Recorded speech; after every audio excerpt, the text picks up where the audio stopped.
So loss of digital interface design. First one is we having a 10 loss. Before that loss of digital interface design, we know that loss of clarity. First seven things is law of clarity. The user will avoid the interface element without clear meaning. So that is the law of clarity.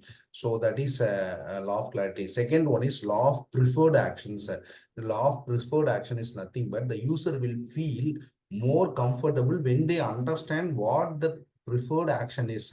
So that is law of preferred action.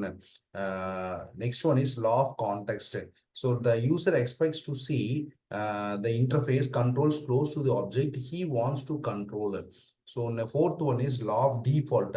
So the user will rarely use the default settings. For the defaults are the more powerful. Laws of fifth one is law of guided actions. The user will probably do something if he is asked to do. So law of guided actions. Next one is law of feedback. So law of feedback is nothing but the user will feel more confident if they provide clear and constant feedback. So that is the Gmail is a great example of the good feedback. Okay, the last one is law of easing. The law of easing is nothing but the user will be more inclined to perform a complex action if it is broken down into smaller steps. So these are the seven steps, seven laws which can be used in the user interface. Here we are having a principles or guidelines that are fundamentals, a user-friendly design interface. The principles are not in the legal sense, but they are represents widely accepted best practice in the field or user interface and user experience design. So first one is Hicks law. The Hicks law is nothing but the time it takes to make a decisions increase with the numbers and the complexity of choices in interface design. Suggests the reducing the number of options presented to the faster decision making and improves usability.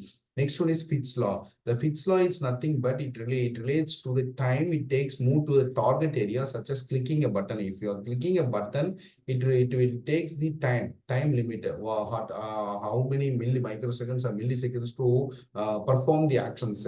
So it suggested that the time required to move target is a function of distance to the target and the size of the target. The designers use this principle to make interactive elements larger and easiest to click on, especially for the frequently used on actions. Next one is the feedback. The users should receive the clear and immediate feedback for their actions. This includes visual cues and such as changes in the button appearances when we clicked, as well as informative messages or animations. Fourth one is simplicity. It keeps simple, avoid unnecessary complexity. Accessibility. Fifth one is accessibility. The design interfaces that are accessible to user with disabilities. Next one is visual hierarchy. Next one is clarity, or what are the clear, visible, understandable, user-centric design. It will be end user in mind.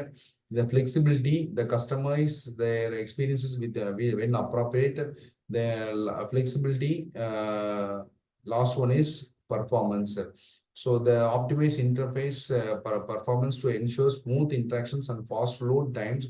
Slower unresponsive interface can be frustrate and user and lead to abandonment. So these are the laws of digital interface design.